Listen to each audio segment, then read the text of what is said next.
Boa noite. Nós estamos online. Eu só estou verificando aqui a questão da transmissão. Pronto. Agora sim estamos online. Gente, eu quero desejar boa noite.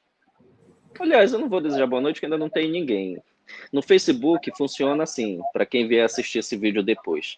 Nós acabamos de entrar online, então neste exato momento o Facebook está disparando a informação para os contatos de que há uma live em andamento. Então por isso que demora alguns segundos até que o pessoal vá chegando.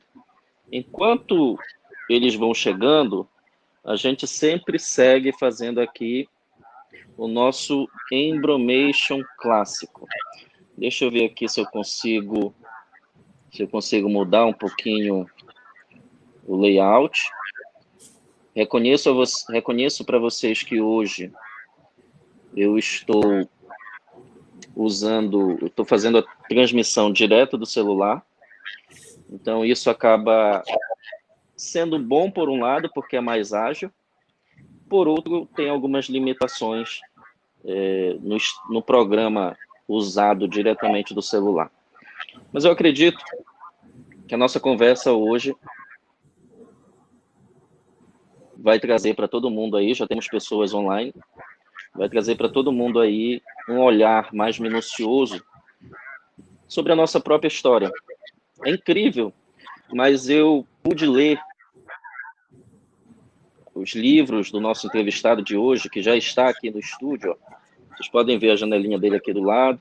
Ele está no nosso estúdio, comendo ali uma comidinha que a produção apresentou.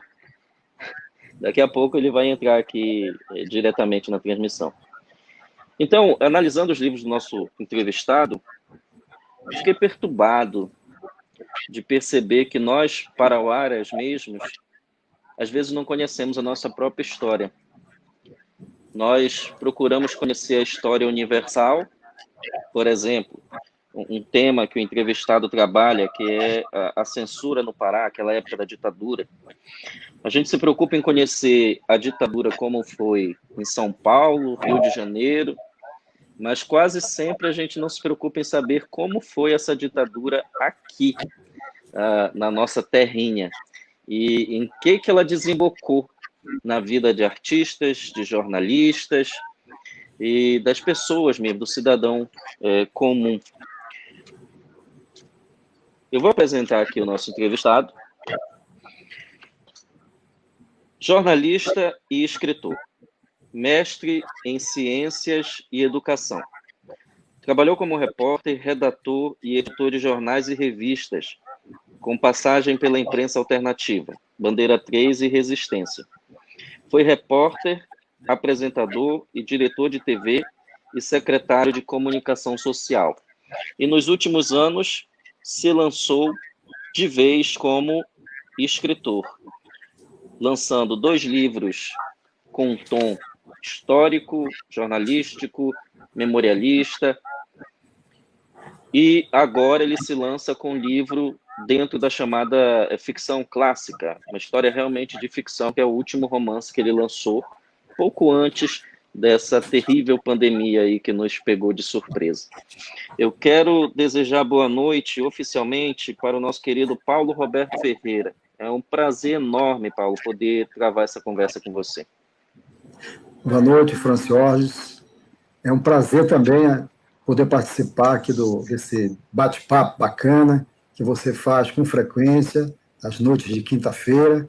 E estou à disposição para a gente fazer uma troca, porque eu sei também o quanto você é um homem das letras, né, e tem premiado, né, que é importante, e a gente fazer uma troca de conhecimento aqui das nossas atuações, né, e como a gente pode contribuir também para a formação de leitores, né, que é importante a gente trabalhar esse espaço aqui para a gente poder motivar também as pessoas a ler, né? Isso é uma coisa fundamental e eu estou à disposição. Olha, Paulo, eu sei que você tem por volta, me corrija se eu estiver errado, mas por volta de uns 45 anos aí de estrada, de jornalismo, principalmente o jornalismo que começa a tua trajetória como jornalista. E agora, nos últimos anos, você se lançou como escritor. Eu sei que aí, nesse caminho, você também cruzou com um dos grandes jornalistas aqui do Pará, que é o Lúcio Flávio. Como é que é essa tua trajetória aí de jornalista, Paulo? Conta pra gente aí um pouco. Pois bem, eu comecei no jornalismo em 1975, no jornal Bandeira 3, que era um jornal editado pelo Lúcio Flávio Pinto. Né? O Lúcio, que começou no jornalismo com 15 anos de idade, em 1966, e aí fez carreira rápida, né, por conta da grande capacidade dele do conhecimento, né, formação de sociólogo, né, foi para São Paulo, viveu em São Paulo e trabalhou nos grandes jornais lá nacionais.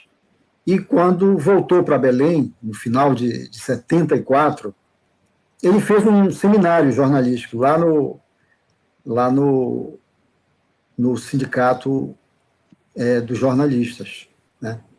E para tentar motivar pessoas, atrair pessoas para trabalhar no jornal que ele queria lançar, que era o Bandeira 3, que era um suplemento do jornal A Província do Pará, um caderno chamado Bandeira 3, com a participação do Chembra, né, o Euclides Chembra Bandeira, e de muitos outros jornalistas que trabalhavam na província, né? E então ele, quando volta, ele vai lançar ele independente, um jornal independente. E eu participo desse seminário. Veja só, eu entrei na universidade em 1974, né? E me formei em 78. Então eu participei desse seminário, e em 75 eu já estava na equipe lá do Bandeira 3. Eu, o Nélio Palheta, que já trabalhava na província do Pará, eu não trabalhava ainda, o Nélio já trabalhava. E o Nélio é meu colega de colégio, Nélio da Vigia, meu colega de colégio lá no Magalhães Barata. E aí, vamos lá, o Elias Pinto, que estava ali com seus 15 anos de idade, né, o que escreve hoje, né, faz a crônica literária né, do Jornal Diário do Pará, e outros feras aí que já estavam no jornalismo do dia a dia. E eu comecei ali fazendo as primeiras reportagens, primeiras matérias, né, e depois, então, eu fui para o Liberal. Fui para o Liberal, e lá no Liberal o Bandeira 3 durou 7 edições, não, 7 não, 7 números, né? Ele era quinzenal, e o Lúcio não aguentou manter aquele projeto, porque não tinha anúncio, né? Um jornal assim, muito importante em termos de reportagem, em termos de matérias na área cultural, né? Uma escola para a gente. E ele não aguentou. E aí, como ele também era colaborador do Jornal Liberal, ele cria lá um jornal, um suplemento lá no Liberal chamado Encarte. E eu também participei do Encarte, né, dessa experiência lá, que também dura pouco tempo. Ele faz uma entrevista lá com uma pessoa, e aí o Rômulo disse, não, Lúcio, não dá. E acabou o Rômulo Maiorana, e suspendeu o caderno. O caderno teve também duração efêmera. Bom, e depois a minha participação no jornal Resistência, que é da Sociedade de Direitos Humanos. Eu sou fundador da Sociedade Paraense de Defesa dos Direitos Humanos, e em 77 e em 78 foi criado o jornal Resistência, em fevereiro de 78. E eu comecei a participar desde as primeiras edições, e como colaborador, o nosso editor é o Luiz Macduff Carvalho, que morreu recentemente. E aí fomos tocando. Era um jornal que teve a coragem de dizer no seu primeiro número o seguinte: nós não somos imparciais, nós temos um lado, né? E isso era uma coisa difícil. Em 1977, nós estávamos ali em pleno governo ainda, né, do Geisel, né, na época da ditadura, e a gente fez um jornal para circular no interior, para circular na periferia, para dar voz e vez àqueles que não tinham voz e vez na grande imprensa. Que a grande imprensa aqui no Pará, eu vou falar isso no meu livro, ela, nesse período, não estava com censura prévia dentro dos jornais, porque existia uma coisa mais importante para o regime, que era a autocensura, que os jornais faziam, né? Os jornais se encarregavam de autocensurar, de censurar o texto dos jornalistas. Eu fui muito censurado dentro do Liberal durante muito tempo. Agora, tem um detalhe: eu passei um concurso público e fui para a Caixa Econômica, trabalhar na Caixa Econômica. E eu estava na universidade, né? Eu entrei em 74, entrei na Caixa a partir de 76. Quando veio a fundação da sociedade em 77, o Resistência em 78, eu estou lá na Caixa Econômica. Trabalhava durante o dia inteiro, procurar ser um funcionário, né, que cumpria todas as minhas obrigações, tanto que nunca sofri nenhum tipo de punição, né, por falta, por nada. Mas, como eu me posicionei dentro do movimento estudantil na Universidade Federal do Pará, na representação estudantil, e eu cheguei até presidente do DCE, na retomada daquele DCE que estava na mão de pessoas ligadas aos interesses da reitoria, e nós tomamos isso através do movimento alternativo e lançamos um jornal chamado Alternativa. Eu fiquei, né, evidentemente, que visado pelo aparelho de segurança e informação, que me espionava dentro da Caixa Econômica e dentro da universidade. Eram as ASES, Assessoria de Segurança e Informação. Então, eles eram aparelhos do SNI. Então, claro que meu nome estava ali e eu não podia ocupar nenhum cargo de confiança dentro da empresa. E eu permaneci na empresa, embora cumprindo com todas as minhas obrigações, até 1980, quando eu fui demitido sem justa causa, por conta da minha participação no DCE e também na Sociedade de Direitos Humanos, no jornal Resistência. Porque, por exemplo, dia de sábado, nós fazíamos um mutirão de venda do jornal. E a gente era, ao mesmo tempo, jornalista e jornaleiro, né? A gente era ativista, então a gente ia para a rua vender jornal. E aí o pessoal fotografava da SNI, mandava para ele lá, e aí foi criando as condições. Quer dizer, eles não me julgaram como funcionário, eles me julgavam como cidadão. E eu, como cidadão, me sentia no direito de exercer a minha cidadania, de lutar por democracia, né? E eu fui demitido em 80, no final do ano de 80, né, já em final de novembro, e aí, em maio, eu voltei para o Jornal Liberal, onde eu tinha trabalhado, maio de 81. E fiquei lá até 1990. Então, eu tive uma trajetória aí dentro do Liberal, num período em que aquelas pautas que a gente sugeria para fazer, pauta mais social, acompanhando as lutas pelo direito da moradia, era um pouco, a gente era tratado ali mas depois vai chegando aquele momento em que a mídia nacional começa a sair daquela camisa de força, e aí os jornais regionais também começam a fazer isso, então as pautas que a gente sugeriu começaram a ganhar eco. E eu comecei a fazer grandes reportagens, inclusive viajar para o interior, que nem todo mundo queria ir, e eu fiz muitas matérias no interior. E é desse período aí que eu vou, em 84, eu vou, por exemplo, acompanhar um conflito fundiário, que já se rolava há muito tempo no município de Viseu, aqui na região do Pará-Maranhão, e eu vou entrevistar uma figura que virou uma lenda, chamada Quintino Silva Lira. Ainda há pouco eu vi entrando aqui a Juliana, professora Juliana Patrícia, que fez uma dissertação de mestrado lá na UFPA em Bragança, sobre as lendas e mitos do Quintino a partir do trabalho que eu publiquei. Fiz 2 entrevistas, fui o único jornalista que o entrevistou. E tudo que você fala sobre o Quintino é fruto desse trabalho que eu fiz lá, e que a professora Violeta Loureiro fez a sua tese de doutorado na França com esse trabalho, que, aliás, é um trabalho maravilhoso, né? O professor Alexandre Cunha fez também a sua tese de doutorado na UNB, né? Também na área antropológica, sobre essa figura e esse conflito. Agora temos aí a professora Juliana Patrícia, que também fez a sua dissertação sobre os mitos e lendas de Quintino, né? Então, isso já dá uma passagem aí para a gente ver daqui a pouco como é que a gente vai migrar daqui a pouco para a literatura, né? As observações que a gente foi fazendo no jornalismo. Eu imagino, Paulo, que na época do Resistência, né? Pelo nome eu já tenho uma ideia mental assim da linha editorial. Lembra pra gente aí algum embate que ele gerou, alguma matéria assim que você disse, essa Sim. Matéria colocou meu pescoço na guilhotina. Olha, é interessante o seguinte, o Resistência, então nós cobríamos aqui, naquela época, os jornais quase não davam nada sobre os conflitos de terra, né? Então, logo nas primeiras edições, nós falamos do conflito na Fazenda Capaz. A Fazenda Capaz foi um conflito ali onde hoje Rondon do Pará, ali tudo era Paragominas, né? Não era município ainda, era aquela região. Houve um conflito lá que envolvia um norte-americano, que tinha lutado na Guerra da Coreia, e veio para cá, tinha ido para o Congo, veio para cá, para Goiânia, e depois veio para o Pará. E ali eles grilaram uma área de terra e os poceiros, alguns poceiros resistiram, houve um conflito e esse norte-americano morreu. Ele morreu no dia da independência, que se comemora a independência norte-americana, né? 4 de julho. Isso, o governo exigiu do governo militar, na época, 70, né, e 6, vai exigir, era o bicentenário da independência norte-americana, vai exigir apuração rigorosa.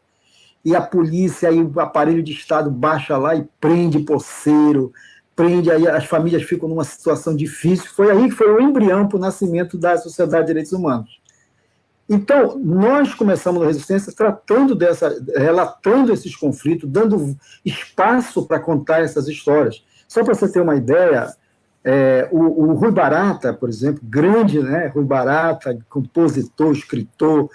Rui Barata foi o advogado, junto com Gabriel Pimenta, que defenderam os poceiros nesse processo. Né? O Gabriel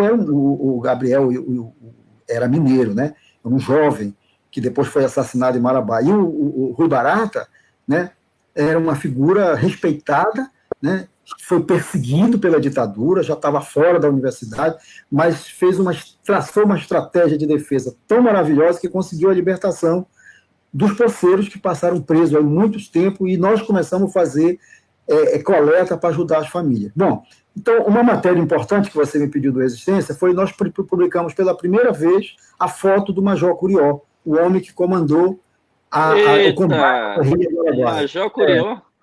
Major Curió, uma matéria do Luiz Maquiluf Carvalho, né? Mostramos suicídio dentro do Exército, da Aeronáutica, mostramos como a Aeronáutica fazia o trabalho de espionagem, né? O caso dos padres franceses e os 13 poceiros do Araguaia, nós fizemos muita matéria, quase 2 anos fazendo matéria sobre isso, né? Cobrimos muito o MPLA, nós mostrávamos as lutas aqui na periferia de Belém, pelo direito de morar, o surgimento de entidades como a CBB, que são dos bairros de Belém, né? Nós trabalhamos, demos espaço às oposições sindicais que começaram a se organizar, tomar os sindicatos e depois ganhar e formar a CUT, né? Ganhar a direção da FETAGRE. Tudo isso eram matérias que nós acompanhávamos. As mudanças e transformações na cidade, né? As áreas alagadas de Belém, os terrenos, né, que eram usados ali por pessoas que exigiam cobrança de uma taxa para a pessoa morar em cima do Igapó, aquelas casas de palafita, e o pessoal depois vai brigar e vai ter o seu direito reconhecido. A questão cultural, nós vamos cobrir o teatro na Praça da República, feito teatro fechado, e o pessoal começou a fazer teatro no anfiteatro da Praça da República, né? O grupo Cena Aberta, né? Que inclusive fez a peça, né? Quintino, ao outro lado da sacanagem, né? E com uma gozação à peça sobre a cabanagem, porque o Quintino foi morto, né, em 85, dia 4 de janeiro, na véspera de se comemorar, né, no dia 7, o Sesc Centenário da Cabanagem, 150 anos da cabanagem, que o nazareno Tourinho escreveu um poema bonito, dizendo que no dia que se comemora a cabanagem, fuzila-se um cabano, né? Então, nós cobrimos esses conflitos de terra, tudo isso que a grande mídia não dava, que a grande mídia, quando dava escondidinho na página policial, né? E nós fizemos isso. Nós mostramos também as questões nacionais, as mudanças, o que estava acontecendo na Nicarágua, por exemplo, né? Todas aquelas transformações da música popular brasileira, né? Enfim, estávamos mostrando o teatro, né? A força do teatro, e esse teatro que privilegiava determinados textos que a maioria não trabalhava, né? O cinema, né? O cinema, Enfim, e nós, então, trabalhamos muito essa questão regional, demos um peso muito grande. E a nossa palavra de ordem, a nossa consigna do jornal era: resistir é o primeiro passo. E é preciso fazer justiça. Esse nome, Resistência, foi uma sugestão do João Marques, que era o presidente do Sindicato dos Jornalistas aqui no Pará. Ele participou da Assembleia de Fundação e foi dele a sugestão desse nome. O João Marques foi vereador de Belém, né? E quando morreu, ele fazia parte do PSB. Com essa digital aí que vocês acabaram de escutar, o nosso amigo Paulo Roberto vai se lançar na literatura, produzindo... Esse aqui não foi o primeiro, né? Teve um que foi compartilhado. Não, sim. houve... sim. Foi coautoria, fez um livro chamado O Homem que Tentou Domar o Amazonas. É uma biografia da pessoa, do técnico, do pesquisador que implantou o que é hoje a Embrapa, Instituto Agronômico do Norte, em 1940, na década de 40. Então, nós vamos resgatar essa história, que vai falar de Belterra, que vai falar de uma série de coisas que hoje estão na ordem do dia e que foi pesquisa, foi feita lá. Esse homem, por exemplo, ele acreditou no búfalo. O búfalo que existia no Marajó, só existia no Marajó aqui no Pará, ele era caçado, era objeto de caçada. Vinham grupos do Rio de Janeiro, de São Paulo, em aviões para cá, para caçar búfalo no Marajó, porque era um animal bravio. Então era assim. E o Felisberto Camargo vai acreditar nesse animal como um dos maiores produtores de leite. E ele tinha uma preocupação muito que a gente pudesse produzir leite aqui na nossa região. E ele vai tratá-lo, domesticá-lo, e vai ver que esse animal é um verdadeiro trator e um produtor de leite. Tem uma força descomunal, vive na água, é anfíbio, na água e na terra e tal. Só para dar um exemplo da capacidade desse pesquisador. Então, esse foi o primeiro livro, O Homem que Tentou Domar o Amazonas. Por que esse título? Porque ele, quando viajava de avião, ele percebia, ele defendia aquela tese, e ele dizia que o Euclides da Cunha dizia que o rio Amazonas é um rio ladrão, que ele rouba o sedimento dos Andes e joga do outro lado do oceano, e não fertiliza aqui a região. E eles achavam que a concepção da agricultura da época era de que as terras férteis elas eram fertilizadas pelos sedimentos que os rios traziam.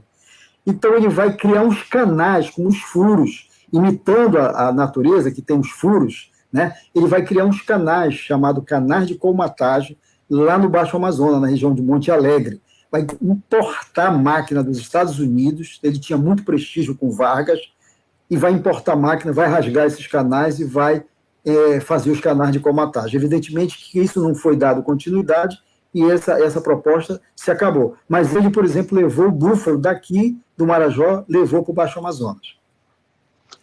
Aí depois desse compartilhado vem o Voo Solo, que é esse livro aqui, ó, A Censura no Pará, a Mordaça a partir de 1994. Deixa eu aproximar aqui da câmera para vocês. E aí eu já começo perguntando o seguinte, Paulo, por que logo no teu primeiro livro tu já foi resgatar esse assunto? Eu preciso contar uma particularidade. Eu fui também... eu fiz o mestrado no NAIA, Núcleo de Altos Estudos Amazônicos, né?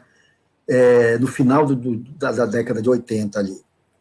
Só que eu não cheguei a concluir, fazer a dissertação. Eu só fiz os 810 créditos da parte teórica, né? E aí, então, eu não fiquei com o título de mestre. Quando foi já nos anos 2000, né, eu fui convidado a lecionar jornalismo. E aí eu senti falta do título de mestre, né? Aquilo lá da NUNAI eu transformei numa especialização. Sou especialista em planejamento do desenvolvimento regional. Aliás, foi um curso maravilhoso lá na Universidade Federal. Aí eu fui, então, fazer meu mestrado. E a minha pesquisa, eu fui fazer em educação, né? Ciência da educação. E uma das questões da educação é a avaliação, né? Avaliação. A avaliação é uma coisa fundamental, né? Não é só aquela avaliação que você faz do aluno, mas da escola, do conhecimento e tal. Então, eu fiz a minha pesquisa foi sobre como o cidadão paraense ele percebeu o golpe militar de 64. Essa era a minha indagação, minha preocupação. Então, eu desenvolvi uma pesquisa, ouvi várias pessoas, né, e sobre como foi que ele percebeu. Então, ouvi dona de casa, motorista, né, estratifiquei, enfim. E aí, quando eu terminei o meu trabalho, eu publiquei, né, a percepção, né, a percepção do cidadão sobre o golpe militar de 64. E eu percebi que lá, como eu entrevistei algumas pessoas, eu percebi que o tema, a questão da censura apareceu. E você falou aí no início, eu, como professor, sentia muita dificuldade de falar da censura aqui, porque todos os exemplos que nós tínhamos eram exemplos do sul e do sudeste do Brasil, né? Alguma coisa no Nordeste, mas sobretudo Sul e Sudeste predominantemente. Então a gente dava exemplos de pessoas que sofreram censura, né, e como a censura atuou naquela região. Então eu peguei e disse assim, bom, eu já tenho aqui algum ponto de partida, e fui desenvolver então este livro para suprir uma lacuna aqui do jornalismo local, né, e ao mesmo tempo aprofundar e relatar as coisas que eu vivi. Eu próprio fui censurado dentro da redação do jornal onde eu trabalhei, né? Então eu peguei, ouvi bastante pessoas, né? E aí coloquei nesse trabalho, que são depoimentos, né? E eu também fiz um trabalho de pesquisa nos jornais que existiam na época, né? O Jornal do Dia, que era o único jornal que não apoiou o golpe, até o dia primeiro do golpe. Quando o golpe se instalou, ele passou por apoiar o golpe. O Jornal do Dia, que era o único que não apoiou até o dia do golpe. Depois que se implantou o golpe, ele passou para o outro lado. E os outros, todos golpistas, todos flertaram, apoiaram, né, defendiam, abriu espaço para demonizar o governo que existia naquela época e pregando abertamente o golpe. Então eu faço isso também como um registro, para mostrar que essa mídia que às vezes se arvora, a defensora da democracia, não, tem uma origem golpista. Né? Você vai ver a história do Liberal, foi um jornal que nasceu para apoiar o partido do Magalhães Barata, né? Do PSD. Né? Partido é um jornal de partido liberal. Né? Só vai se tornar independente quando o Rômulo vai assumir, comprar o controle, mas o Rômulo quem era? O Rômulo era genro do Barata. Né? E tanto que ele vai levar o jornal para dentro do prédio da Folha do Norte, que foi o grande inimigo do baratismo. Né? Então a gente está contando um pouco isso, a província, que era dos Diários Associados, né? E que também fazia o mesmo, né? Tinha o mesmo comportamento nacionalmente, a província, o jornal A Folha do Norte, o jornal Jornal do Dia, aliás, né? O Liberal, que era um jornal muito fraco, né, no período de 64, pouca tiragem, os dois jornais lá, o Flash e a Folha Vespertina também, lá. Então eu vou mostrar um pouco esses jornais, a linha deles, quais eram os temas preferidos, que se repetiam, as palavras mais utilizadas nos antecedentes do golpe, como eles vão tratar o golpe posteriormente. E eu vou mostrar também que essa censura ela não se deu apenas no jornalismo, na comunicação, mas ela se deu nas outras formas de expressão, né? No teatro. Aí eu vou entrevistar pessoas que trabalharam com teatro, Nazareno Torinho, Zélia Amador de Deus, né? O Cláudio Barradas. Eu vou trabalhar no cinema com o Januário Guedes, né? Com a Luzia Miranda Alves, né? Então, a gente vai ouvir expoentes desses segmentos. Na literatura, né? A Livraria Ginks, por exemplo, teve feira de livro que foi empastelada, o estande na Praça da República lotado de estudantes, e eles chegaram, soldados aeronáuticos chegaram lá e mandaram fechar, encerrar, e fechava tudo. A dona Isa Ginks, esposa do Ginks, né? Que o Ginks era o nosso diretor, Antônio Ginks, Raimundo Antônio Ginks, era o nosso jornalista responsável do jornal Resistência. Ele era jornalista e bancário. E ele foi perseguido pela ditadura e ficou sem emprego, no Banco da Amazônia, que ele foi demitido também por perseguição, foi que ele montou a Livraria Gente. Lá na livraria eles chegavam lá, escolhiam as obras que achavam um título estranho e mandavam retirar da prateleira, né? Levavam, não davam satisfação nem nada. Então a gente está contando um pouco isso para que essas novas gerações elas percebam o que é uma ditadura, né? E como ela funciona, né? A censura dentro dos colégios, né? A professora Regina Alves, professora lá da universidade, ela conta que ela uma vez foi procurar um livro no colégio que ela estudava antes da universidade, no colégio. E aí ela foi procurar um livro do Jorge Amado e a freira disse, não, esse aqui não, esse nós não podemos permitir que vocês leiam esse livro. Então, era assim. Então, a gente vai contar um pouco dessa censura, dessa repressão na literatura, no cinema, no teatro, na música, né? A censura aos compositores, a censura ao teatro, às peças. Paulo, aproveitar que você tocou nesse assunto, e, inclusive foi um dos pontos do livro que me chamou a atenção. Está registrado aqui, eu vou ler para vocês. No Colégio Santa Rosa, eu lembro que fui perguntar para a freira se tinha livro do Jorge Amado na biblioteca. Ela respondeu assustada com sonoro, não, é um comunista perigosíssimo, além do mais é indecente. Te pergunto o seguinte, Paulo, por que é que regimes totalitários eles têm esse ranço e pavor tão grande da literatura? Pois é, né? A literatura ela tem essa facilidade, né? Porque a criação, a forma lúdica, né? Uma forma diferente vamos dizer, nós vamos ver, daqui a pouco nós vamos abordar isso aí, né? Essa da questão do próprio jornalismo, do fazer jornalismo, de determinadas rigidez do jornalismo. Então, a literatura, ela consegue, às vezes, muitas das vezes, ela consegue ser muito mais atraente, consegue, através da sua subjetividade, ela consegue despertar consciências, né? Então, eles têm medo da arte, não é só da literatura, da arte em geral, o teatro também é demonizado, né? Então, é por isso, porque é uma linguagem que ela é arte, é criação, e ela é muito mais atraente para o despertar das consciências, entendeu? Então, é por isso que ela tem esse cunho subversivo, né? E é por isso que os regimes de força, eles, na realidade, eles odeiam as formas de arte, porque elas são subversivas, elas subvertem mesmo, é próprio da sua condição, né? Eu fiquei curioso, Paulo, o seguinte, você disse que sofreu censura na época de jornalista, naquele período. Como é que essa censura acontecia, Paulo? Era clara, era sutil, era... Não publica isso, senão a gente vai te colocar no pau de arara. Como é que era essa censura? Veja só, existiam algumas coisas, como eu falei ainda há pouco, não existia a presença, na época que eu trabalhei, não existia a presença física do censor dentro da redação. Evidentemente que isso aconteceu, né? Lá na Folha do Norte, logo ali, depois de 64, aconteceu você ter o censor dentro da redação, né? Como aconteceu em todo o Brasil. Mas logo depois, em função do que os donos dos veículos aqui eram tão colaboravam tanto, né? Que eles não sentiram mais essa necessidade. Então, o que eles se limitavam a fazer? Eles mandavam um comunicado dizendo os temas que não poderiam ser abordados. O jornal, a rádio, a TV, não deveriam abordar. Temas, nome de pessoas, né?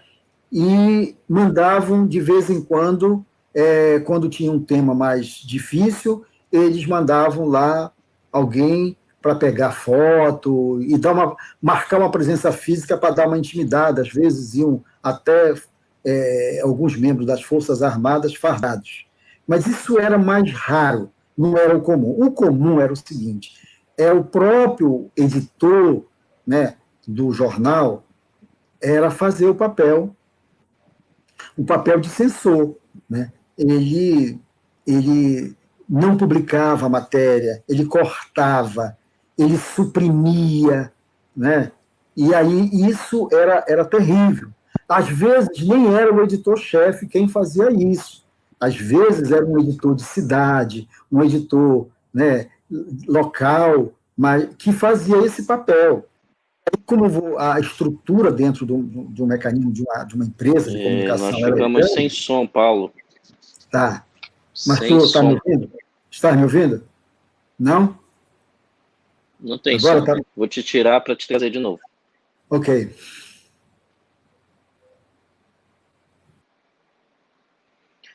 Bom, gente, eu espero que vocês estejam nos escutando. Nós acabamos ficando sem som agora, mas o Paulo já vai retornar para concluir essa fala dele. Só aproveito aqui para fazer esse merchan, tá, do livro. Eu li grande parte dele. Confesso que, por gostar muito do gênero biografia, história, memorialista, livros como esse eu devoro rapidinho. Então, foi um livro que me trouxe essa perspectiva sobre o que acontece na ditadura, o que aconteceu na ditadura aqui no estado do Pará. É uma coisa que muitas vezes a gente não sabe. Esse dado, por exemplo, que o Paulo acabou de citar, deixa eu colocar ele aqui de novo. Oi, Paulo. Está falando aí? Está me ouvindo? Então, esse dado que o Paulo acabou de citar, sobre como a mídia, jornais, impressos, televisão, depois, ela reagiu à ditadura, é algo muito interessante da nossa história. E que dificilmente a gente para pensar como foi essa reação da mídia aqui, né? Quando a gente pensa em jornalismo da época da ditadura, tu lembras só do Chateaubriand. Você não lembra dos nomes locais que se envolveram naquele momento. Paulo, eu tenho uma curiosidade muito grande com relação a como era que o paraense via a ditadura. E eu falo paraense, aquele que é o médio, o homem médio. A gente sabe que durante a ditadura você teve atores, né? Você teve as pessoas que estavam lutando contra, você teve as pessoas que apoiaram o regime, e você teve aquelas pessoas que não estavam nem aí, que não interferiram, não se meteram, não procuraram saber. Como é que esse homem médio paraense, ele encarou esse período de ditadura?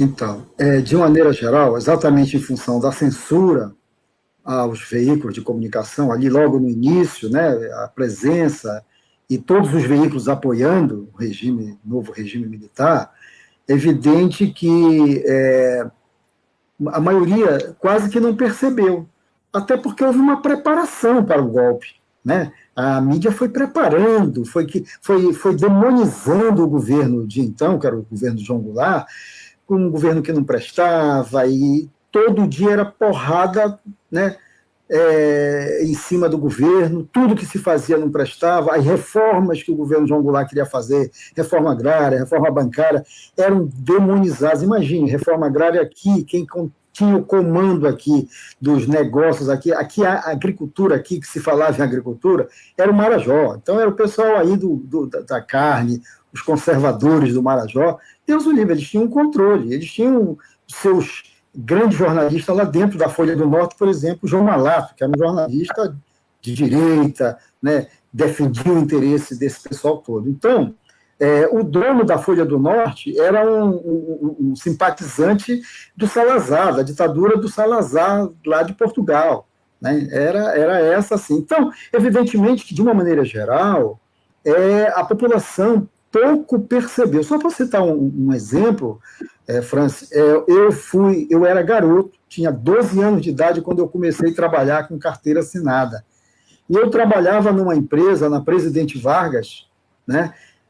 E quando foi o dia, exatamente o dia 1º de abril, quando eu cheguei para trabalhar, eu vi uma coisa que me chamou a atenção. Na porta de todos os prédios públicos, ali a Enasa, né, que é aquele prédio que fica lá embaixo, né, o INSS não existia, era IAPI, IAPB, que eram os institutos de previdência dos comerciários, dos bancários, né, eles estavam tudo, o Correio, a agência do Correio, tudo com 3 militares na porta, um do Exército, um da Marinha e um da Aeronáutica.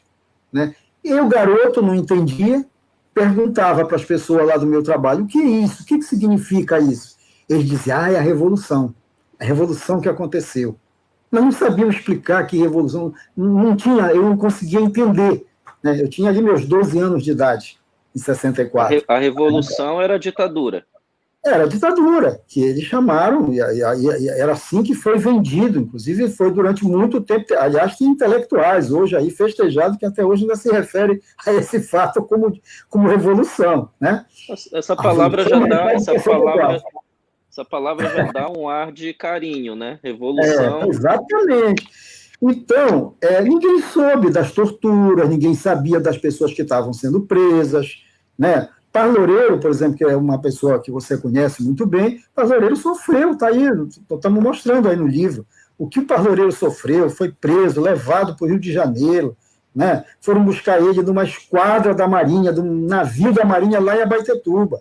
O Paz Loureiro é lá de Abaetetuba, né? A gente está contando isso também, né? O primeiro livro do Paz Loureiro, o livro que ele ganhou num concurso, o direito de ter o seu livro editado, foi todo confiscado. Aliás, é uma história muito interessante que está contada aí, como ele retorna, esse filho, que esse livro vai retornar para ele 25 anos depois. Né? Mas é bom alguém ler o livro aí, senão a gente vai.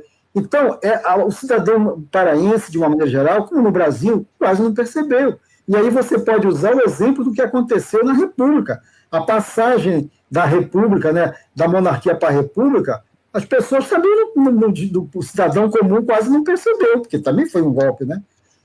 Então, essas coisas que aconteceu quando se dá essas formas conservadoras e quando você tem o controle, né, dos meios de comunicação, né? Então, estou vendo aí a nossa querida Ana Lúcia, né, falar que ela conheceu o meu livro, levado de presente para ela lá em Portugal. Ela Ela mora em acabou de publicar. Portugal, né? É. Ela Ela disse que ela era. Eu sou a infiltrada 54 daquela lista dos arapongas. E nunca imaginaria tal coisa. Exatamente.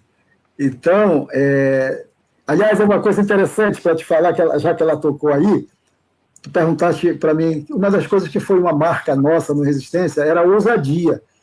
Nós víamos os caras da Polícia Federal, do SNI, das forças de repressão, eles iam a paisano, com uma máquina fotográfica, eles iam fotografar a liderança dos movimentos estudantil, movimento sindical, de moradia, do movimento popular, eles iam fotografar lideranças para identificar, entendeu? Então, nós resolvemos um dia tirar como pauta do Resistência fotografar os fotógrafos da repressão. E nós publicamos 2 vezes. Olha o passarinho, era uma página, olha o passarinho com a foto deles. Isso era ousadia, muita ousadia que nós fizemos. Eles poderiam ter contratado um pistoleiro, só que eu te digo. Bom, mas eles fizeram outras coisas, né? Eles invadiram a nossa gráfica, eles quebraram, pintaram e bordaram, me levaram preso, né? Eu não cheguei a ficar atrás das grades, fui detido, levaram eu e a secretária do jornal, algemaram todo mundo, bateram em gente, fotografaram todo mundo quando eles invadiram a gráfica, né? E o outro momento foi quando eles quer dizer, a gente não pode dizer que foram eles, mas houve uma coisa muito interessante. Na véspera da chegada do Tancredo Neves em Belém para o comício dele, a gráfica do jornal foi incendiada, né? Sofreu um incêndio. A gráfica Suiá, que era a gráfica que imprimia o jornal. Enfim, mas voltando, então, o cidadão comum pouco percebeu essa mudança, porque as torturas, as prisões, né? As pessoas não percebiam, não sabiam, porque isso não circulava. Essas notícias não vão acontecer.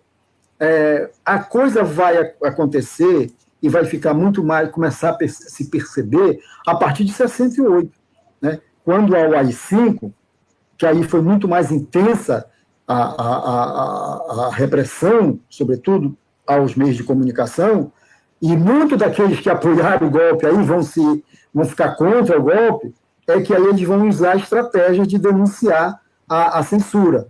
Aí o jornal Estadão vai publicar as receitas de bolo, os poemas de Camões, a Veja vai publicar os diabinhos, enfim. E aí começa, no Brasil todo, as pessoas começam a se interrogar. E também a resistência também cresce, né? A juventude, muito daquelas primeiras gerações que foram reprimidas, muitas foram para a clandestinidade, né? Então foi a percepção de uma maneira geral, do cidadão comum, foi muito, muito pouco. Agora, muitos dão sinais. Na minha pesquisa, eles mostram isso, que eles percebiam pela rádio. O rádio era o veículo mais forte naquele momento. E o rádio deixava claro, demonizava, o rádio falava das coisas. Então, eles vão identificar no rádio aquele elemento que vai chamar a atenção deles de que a revolução, como eles diziam, está chegando para acabar com o comunismo, que era o grande demônio, que eles fizeram a preparação, né, foi feito, aliás, não foi uma coisa assim, da noite para o dia, isso foi trabalhado com recurso público, inclusive, dentro das emissoras de rádio, no Brasil inteiro, para fazer uma campanha de desconstrução da imagem, né, e de demonização, e encontrar elementos que pudessem justificar essa intervenção. Só para você ter uma ideia, eu, garoto também, morava no bairro da Pedreira, e eu morava na rua Mauriti, né, na Travessa Mauriti, entre Pedro Miranda e Marquês. Na Marquês de Herval, entre Mauriti e Estrela, tinha uma fábrica de redes. Né? Lá hoje tem um conjunto habitacional, Vila Lobos. Lá, nessa fábrica, era projetado filmes. Não tinha luz elétrica na rua. Né? Então, não tinha iluminação pública na rua. Então, eles projetavam filmes. Na parede da fábrica, botavam um projetor, era o USES, o Sistema de Projeção dos Estados Unidos, de cultura dos Estados Unidos, projetando o modo de vida americano. Os filmes eram geralmente aqueles filmes que falavam do modo de vida americano, e antes eles mostravam um jornal em que as figuras que nós, crianças, não conhecíamos e passamos a conhecer a partir daquele momento. Era o Fidel Castro, né? Era o Khrushchev, eu acho que era na época, e o Mao Tse Tung. Esses três aí apareciam como, vamos dizer, os inimigos, né, do mundo. E aí apareceu o Kennedy, todo bonitão, todo, né, vermelhão, simpático, os carros americanos, o modo de vida, a música, o cinema. Era essa forma de ir criando também na população, né, uma forma de dominação cultural e fazendo valer os valores. E demonizando, né? Então, era esse um pouco o processo que a gente viveu. Estou falando da minha experiência, como desde criança que eu fui percebendo isso. Agora, isso não aconteceu em Belém, isso aconteceu em Cametá, isso aconteceu em vários lugares. Né? Também tem outros depoimentos. E por que não aconteceu em Belém, Paulo? Hã? Por que não aconteceu em Belém? O que Belém tinha? Não, estou falando essa questão de projetar os filmes, que eu disse que aconteceu em vários lugares, inclusive Belém, porque eu assisti em Belém. Né? Essa questão dos filmes, que era uma estratégia de dominação através da cultura. Né? Que agora, eles Paulo, projetavam os filmes na periferia de Belém e no interior do estado. Eu vou te jogar na fogueira agora. Nós estamos vivendo um déjà vu? Estamos. É evidente.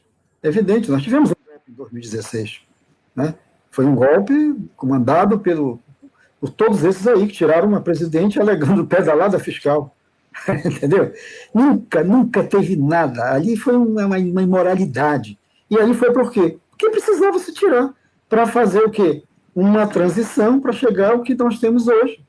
Você vê, né, o Temer, que flagraram um assessor direto dele, que era deputado, com uma mala de dinheiro, e esse homem nunca foi punido.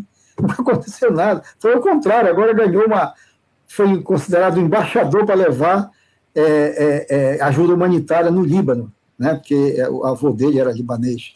Então, ali foi o golpe. Ele fez um papel de transição. Não vamos esquecer que foi o Temer que baixou uma medida que foi aprovada pelo Congresso Nacional, congelando o investimento público, né, em saúde e educação até 2036.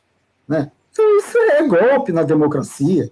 Né? Os investimentos não estão aí para outras coisas, mas para agora. Por exemplo, em 2019, o que se gastou com o Ministério da Defesa somando educação e saúde, não chega, não bate, não empata com o que se gastou na defesa em 2019, né? Então, claro que isso foi um modelo que mudou.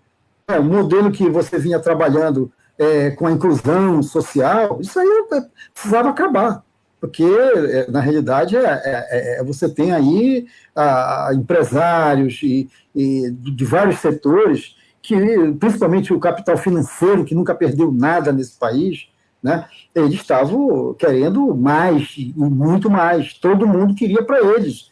Não vamos admitir que pessoas possam... Você pega 1% do orçamento do Estado brasileiro e coloca num programa chamado Bolsa Família, 1%. Que isso? Né? Mas nem isso eles admitem, porque nunca eles admitiram. A história foi sempre essa, de concentração dos investimentos. Nunca se garantiu inclusão social. Né? O resto era coisa pensada, era uma coisa bem pequena, que se fazia muito mais publicidade do que coisa. Então, essa pequena mudança aqui foi tímida. Os caras chamaram isso aí de socialismo. Nunca existiu socialismo no Brasil. Isso é uma vergonha falar um negócio desse. Né? E aí eles voltaram de novo a demonizar comunista, socialista, o cacete a quatro. Entendeu? Nunca tivemos governo socialista no Brasil. Né? Agora, Paulo, deixa eu tentar entender uma coisa. Nós estamos falando, obviamente, de um governo de esquerda, né, do PT, que levou 8 anos, mais a metade do governo da Dilma. Antes desse governo, você teve governos de direita liberal, neoliberal. Aí você volta agora com um governo que é de direita e extrema-direita, se sustenta na violência ali, na cultura do ódio da extrema-direita. Mas eu te pergunto o seguinte... No teu livro, eu acho que é no Serra Pelada, logo no início, você cita que é muito parco o estudo e o ensino de temas, por exemplo, como Serra Pelada, o massacre, ou mesmo a ditadura na educação, na sala de aula. O professor sentar os alunos para ensinar o que foi esse momento de forma profunda. Eu, pelo menos, só vi esses temas de relance. E aí eu te pergunto o seguinte, por que, independente da direita ou da esquerda, esse tema acabou sendo deixado de lado? Será que a esquerda dormiu nesse ponto? Ela deveria ter mostrado mais o que foi essa época? Porque hoje me parece que o governo está vivendo das dúvidas que eles inventam sobre a época da ditadura, né?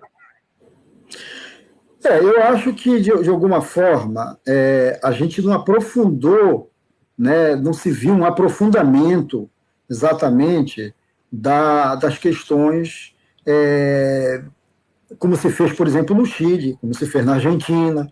Né? Por exemplo, no Chile você tem um museu nacional da memória do governo da ditadura lá, do Pinochet. Né? É um museu visitado por gente do mundo inteiro. Né? E para que aquilo não se repita. Na Argentina, generais que foram presidente da República foram presos. Teve alguns que morreram na cadeia. Aqui não se puniu ninguém.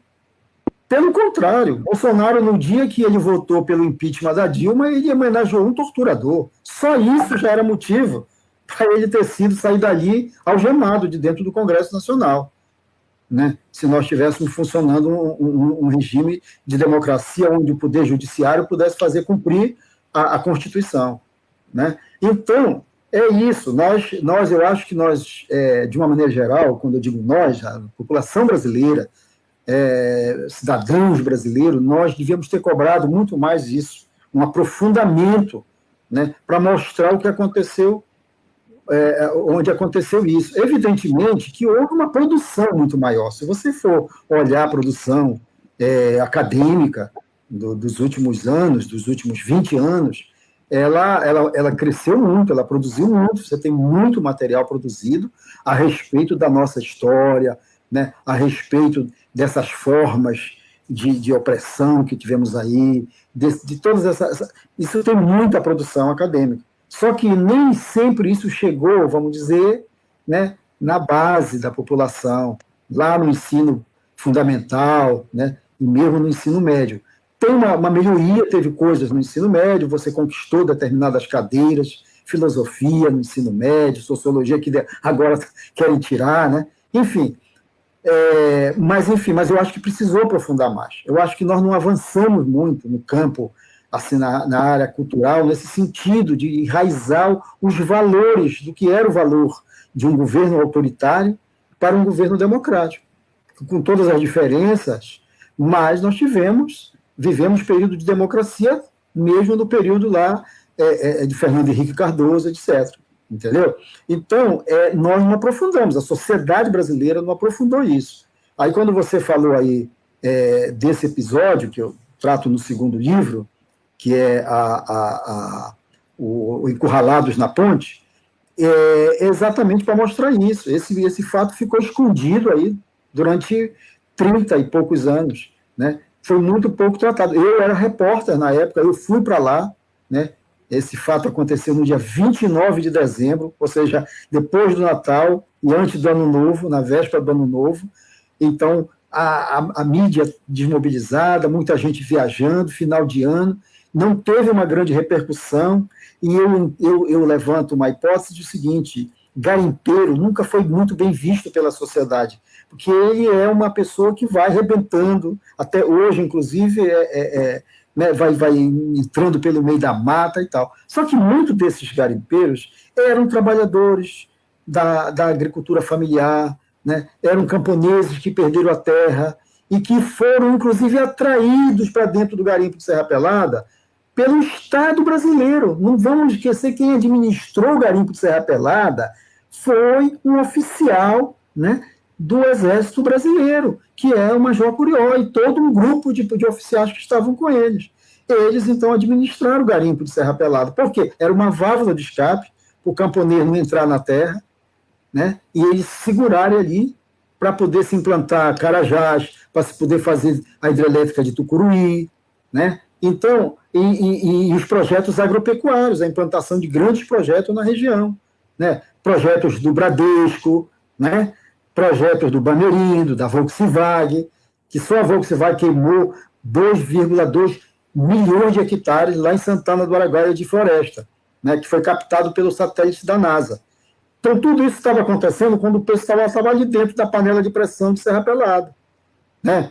Então, alguns desses, quando o garimpo sofreu esse revés aí, que eles começaram a não mais autorizar a garimpagem manual, que é isso que a gente vai contar aí, alguns desses voltam de novo para a terra. E você vai ter que ir lá naqueles trabalhadores que foram mortos no conflito de Eldorado de Carajás, né, que morreram lá na curva do S, muitos dos que parece que eram 6 dos 19 ou 20 que morreram lá, tinham sido trabalhados em Serra Pelada. Tinham sido garimpeiros em Serra Pelada. Eram da terra, foram para o garimpo e voltaram para a terra. Então eram camponeses pobres, que estavam aventurando no garimpo porque era o que tinha naquele momento, né? Então, o garimpeiro também, quando ele saía para se aventurar, muitos eram analfabetos, a maioria não tinha documento, e lá no garimpo ele era conhecido muito mais pelo primeiro nome, pelo prenome ou pelo apelido, né? O Raimundinho de Zedoca, entendeu? O Paulo de Imperatriz. Esse pessoal, quando morreu ou ficou sumido, a dificuldade de localizar foi muito grande. Diferente, por exemplo, dos sem-terras, que estavam cadastrados como clientes da reforma agrária, e eles tinham lá toda a documentação, estavam junto com a família. Por isso que se identificou todo mundo. Então, são histórias que a gente precisa se aprofundar para entender, inclusive, esses contextos. Por que um processo ficou no esquecimento, né? E aí a história da gente poder trazer. Eu até aproveito para mostrar, por exemplo, esse livro aqui, que também é na linha de livro-reportagem, que é A Morte do Diplomata, do Emmanuel Silva, que também traz o mistério arquivado pela ditadura de um diplomata que morreu lá no exterior, né? E é uma coisa que também foi abafada, e houve esquecimento, né? Então, o jornalismo, para a gente já ir para... O jornalismo ele pode dar essa contribuição, sobretudo através da literatura de não ficção, trazendo esses relatos, fazendo essas retrospectivas e trazendo essas informações que estão aí escondidas, né? E que muitas das vezes não desperta interesse da grande mídia fazer esse tipo de levantamento. Paulo, nós estamos aqui, boa noite para o Paulo Guedes, Paulo R.C. Guedes, fique bem claro. Elielson Barbosa, Catiúcia, Aiel, Biana Lúcia de Portugal está falando com a gente aqui. E aí, Paulo, a gente já vai passar para o Serra Pelada, mas antes eu quero te jogar o seguinte. Você deve ter acompanhado pelas redes que o Bolsonaro vazou um vídeo dele aí, numa conversa dele com o Al Gore, bem antigo esse vídeo. E tratando sobre essa questão do Exército, ele fez questão de dizer para o Al Gore que a história do Exército era uma história mal contada. Essa é uma versão que a direita extremista assume hoje para vir para as redes virtuais e pleitear aí uma intervenção militar com o Bolsonaro no poder. Eu te pergunto o seguinte, por que o brasileiro, pelo menos essa parcela que hoje é muito considerável, por que essa parcela tem esse fetiche com o poder do Exército, Paulo? Pois é, né? Isso vem de muito tempo, né? Você vê que a implantação da República no Brasil, ela foi dada através de um golpe, né? E eles assumiram o poder, vê que todos os generalíssimos, né? Eles governaram esse país, a Primeira República, ali chamada Primeira República, né? Era extremamente, teve esse viés aí, essa coisa. Então, você vê que, mesmo quando chega em 30, com o Getúlio, também tinha sido, né? Então, quando vem o 46, né? 45, 46, você vai ter o Marechal Dutra, novamente, que inclusive vai colocar o Partido Comunista na ilegalidade, né? Jorge Amado, que tinha sido eleito deputado, vai sair, vai perder o mandato, aí vem 64. Né? Evidentemente que não é que eles acham que pelo poder da força, da arma, né? Está me ouvindo, Fácil? Consegue me ouvir? Pode continuar aqui. Então, pelo poder da arma, pelo poder da força, eles conseguem dominar. E eles acham que você vê o que o Bolsonaro tem feito aí todo o tempo. Ele foi, durante o período aí todinho da pandemia, ele ia para a porta dos quartéis, fez manifestação, estimulava a manifestação, os caras falando para fechar o Congresso, fechar o Supremo, né? Todo o tempo ele dizendo, fazendo um jogo e tal, mas era aquilo para intimidar. Né? Chegou a dizer que ele não aguentava mais, que ia fechar, que ia intervir. O filho dele vai e diz que bastava mandar um cabo, né, e um jipe lá para fechar o Congresso, para fechar o STF. Enfim, é porque eles se prevalecem da força.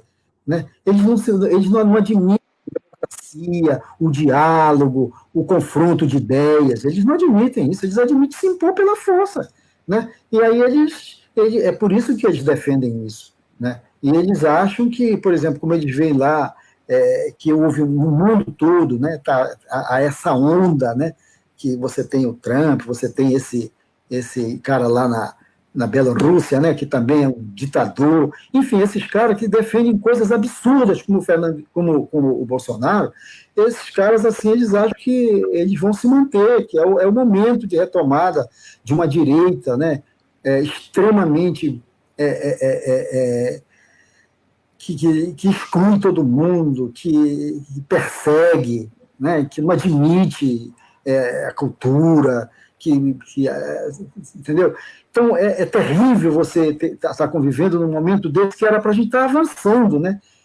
Na medida em que a gente avança, a civilização avança, o conhecimento, a gente está retrocedendo, isso é muito, muito lamentável, isso é no mundo, né? Infelizmente, no mundo você tem uma situação dessa, né, em que em vários países você tem essas figuras. Então, é doloroso a gente voltar a ver isso.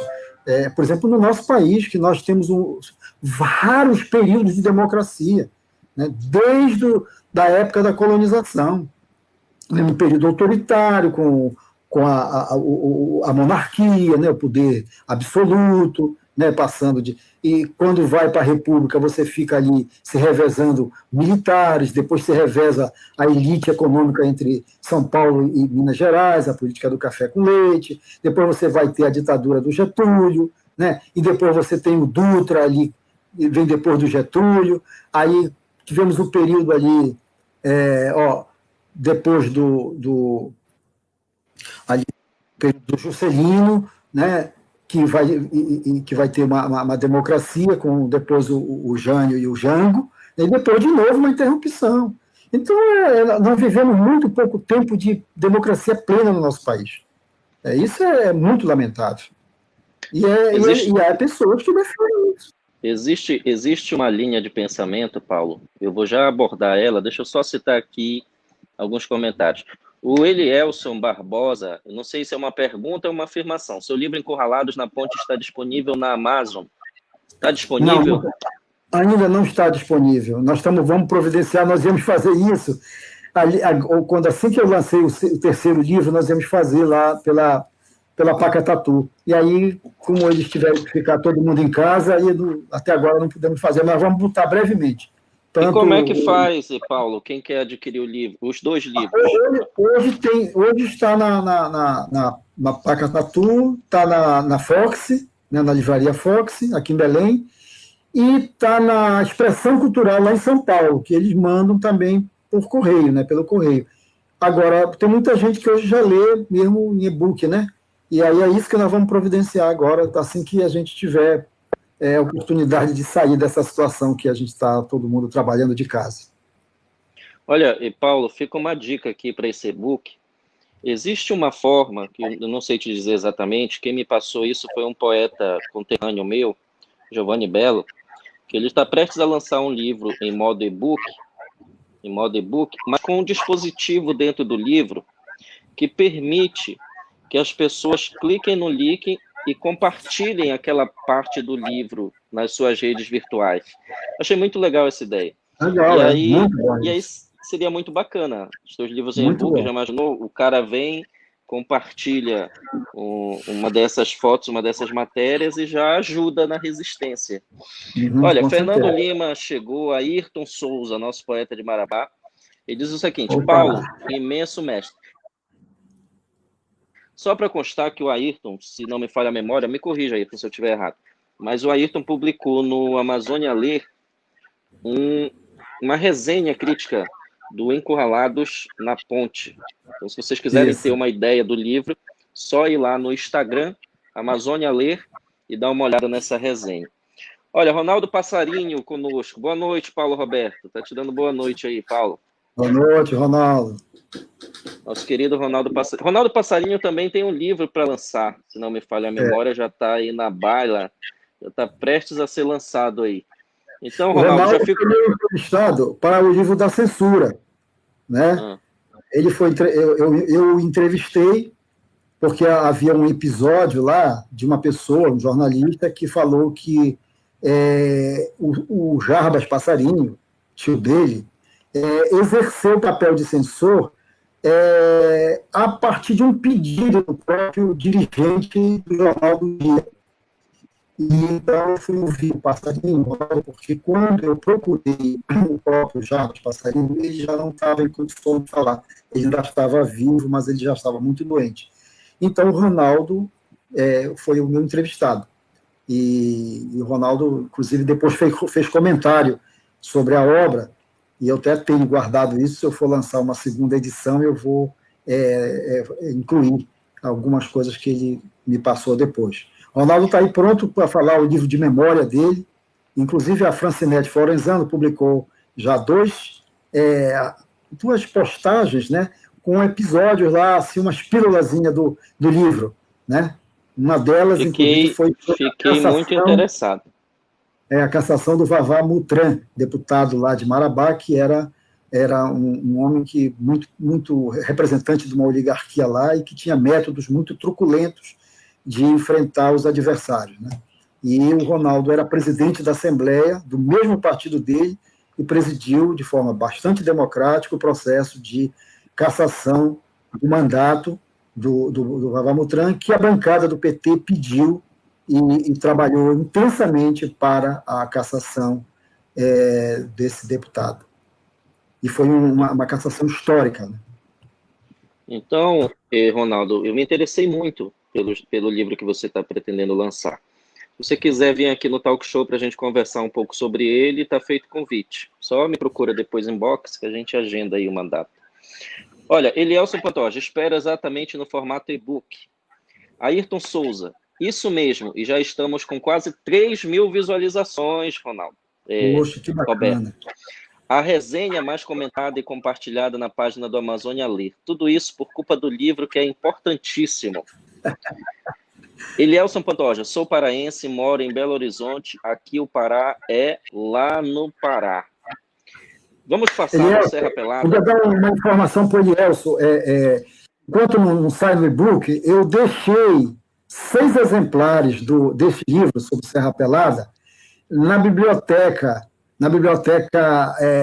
do Estado aí de Belo Horizonte, né? A biblioteca que fica ali perto da Praça da Liberdade. Eu deixei lá, da Praça da Liberdade, né? Então, eu deixei lá 6 exemplares para o pessoal consultar lá. Então, se houver algum interesse, está lá na biblioteca. Olha, vou fazer o seguinte... Uma outra pessoa que fez uma postagem aí, né? Querido Paulo, eu vou jogar aqui a pergunta da Catiúcia. Primeiro, deixa eu jogar aqui a do... Parabéns pela iniciativa e divulgar a nossa cultura. Muito obrigado, Ronaldo. A Catiúcia diz o seguinte: boa noite ao nobre Paulo. Parabéns. O que poderíamos dizer do garimpeiro de ontem e de hoje? Ao sonho do Eldorado no século XXI? Faz o seguinte, Paulo, aproveita essa deixa da professora Catiúcia e já entra na história por trás do livro Encurralados na Ponte, o massacre dos garimpeiros de Serra Pelada. Conta pra gente um pouco o que o leitor vai se deparar quando ele folhear essa obra. E aí já responde a pergunta da Catiúcia.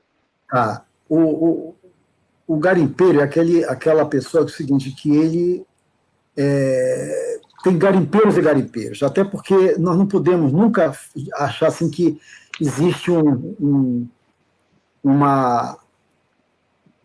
nós podemos dizer assim, que o garimpeiro ele é um segmento que tem essas e essas características, porque é o seguinte, lá no garimpo de Serra Pelada, para dar um exemplo, você tinha o formiga, aquele que carregava o saco de terra na costa, que removendo a montanha lá, que foi uma serra que foi desfeita, aquele era o lascado, era o mais pobre de todos, que vivia da diária, vivia da comida, muitas das vezes.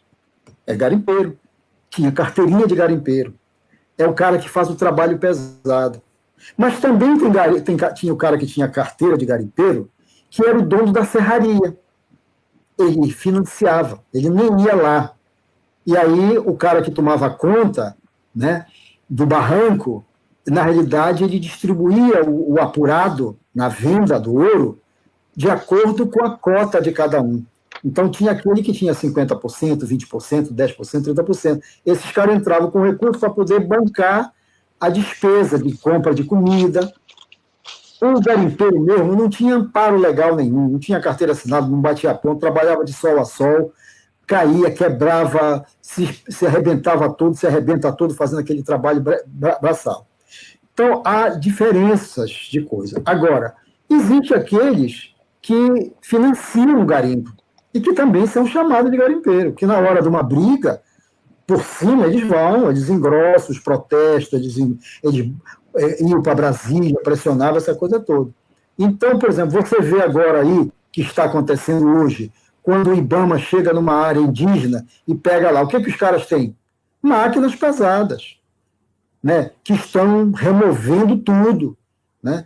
Você tem uma forma de extração de ouro no Tapajós, por exemplo, com grandes embarcações que têm tratores que tem de cima do navio, eles colocam as garras e vão removendo do fundo do rio, né, tudo que está lá no fundo do rio e jogando para dentro do navio, e ali é peneirado e depois jogado de novo de volta. vai removendo, vai provocando um estrago imenso no leito do rio Tapajós, por exemplo. Tem e esses caras têm quem financie. O Eike Batista, por exemplo, que era filho, né, do cara que foi presidente da Vale do Rio Doce, quando ela era estatal, o pai dele, né, era o presidente que tinha a subsidiária, a Docigel, fez pesquisa durante muito tempo. Esse material sobre onde está concentrado as riquezas minerais, por exemplo, do sul e sudeste do Pará, né, o Eike Batista teve acesso a isso, muito antes do Estado. Né? Não é à toa que ele se associou com Daniel Dantas e saíram comprando terra no sul e sudeste do Pará. Compraram muitas fazendas. Não estou interessado em cima, põe o gado ali em cima para disfarçar, estou interessado no subsolo. Né? E aí entram com o processo de pesquisa. Por exemplo, agora mesmo você está tendo uma extração enorme, clandestina, de manganês no sudeste do Pará, entre Marabá, Eldorado, Paraupebas. Está removendo muita coisa, passa clandestinamente pela fiscalização da Secretaria da Fazenda, da Polícia Militar, e prenderam aqui no porto uma quantidade enorme de manganês já triturado, já pronto para embarcar. Como é que chega no porto de Belém isso? Você não tem autorização nenhuma. Como é que está sendo feita essa extração? Como é que está sendo processado esse minério? Né? Então, claro que tem muita gente fazendo, tapando o olho, não querendo ver, a troco de quê? De suborno. Entendeu? Então, essa atividade mineral, que não é só o ouro, é atividade mineral como um todo. Agora, nós temos cooperativa de pequenos garimpeiros, que se associaram, montaram uma cooperativa, estão querendo tocar algumas coisas, mas eles encontram toda sorte de dificuldade. Agora, para o grande, tudo é facilitado. Né? Então, essa área mineral é uma das áreas mais comprometidas. E se você for procurar saber quem é que está por trás, quem é que é, entendeu? Tem deputado federal aqui do Pará que comanda essa área, entendeu?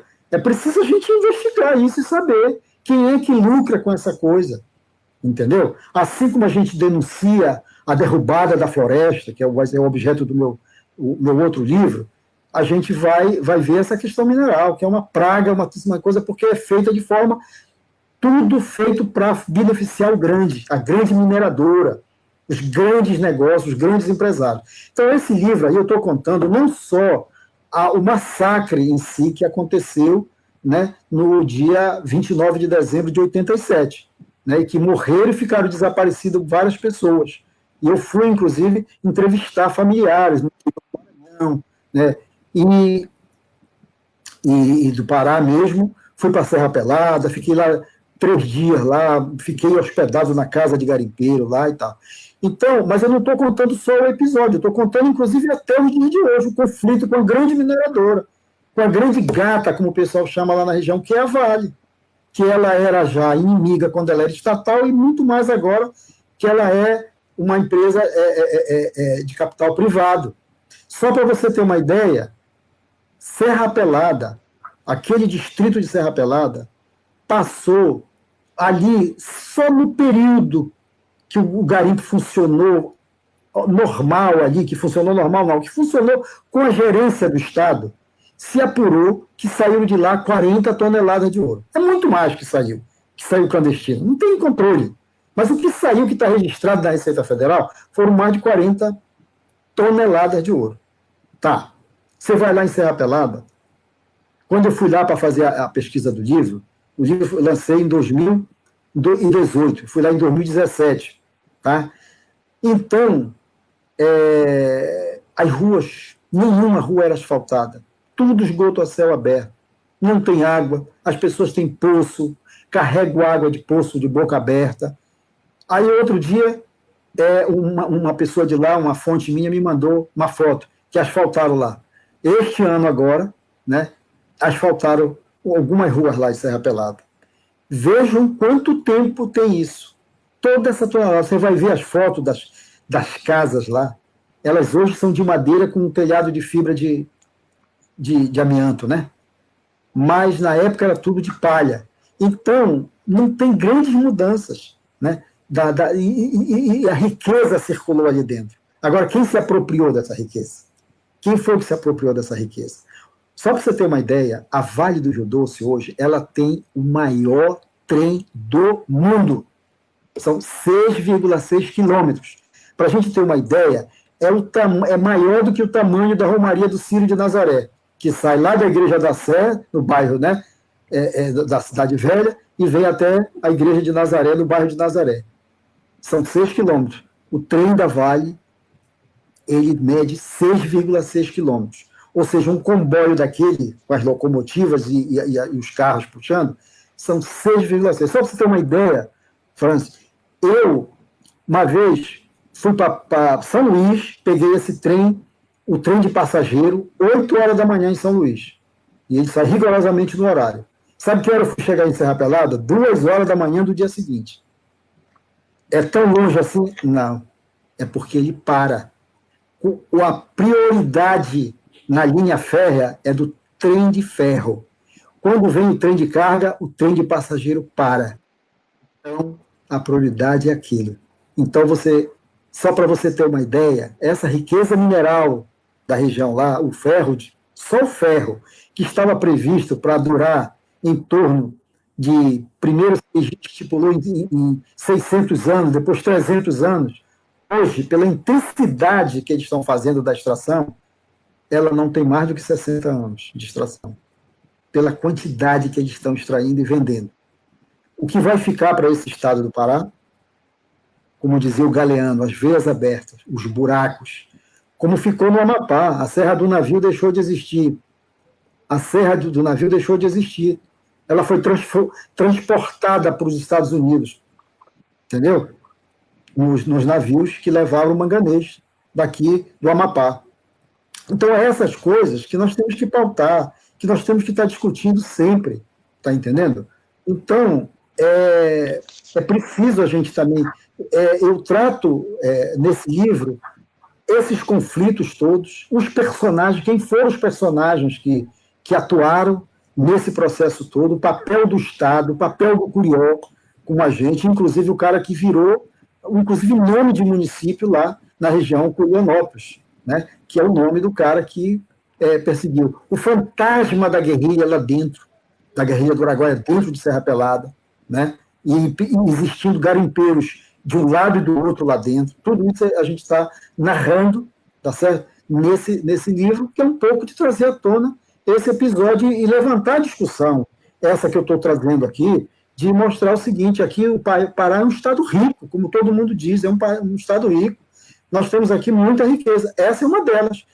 Né? Como é que nós temos hoje aqui, né, um estado com um índice de pobreza imenso e nós temos essa riqueza toda saindo daqui? Quem é que se apropria dessa riqueza? É isso que nós temos que estar na pauta, na ordem do dia, né? Para que a gente possa, que as gerações futuras possam compreender, porque nós estamos comprometendo, inclusive com a nossa omissão, nós estamos comprometendo as futuras gerações, porque não vai ter nada mais. Assim como aconteceu com o Amapá, que perdeu uma serra, nós vamos perder uma província mineral todinha ali de Carajás.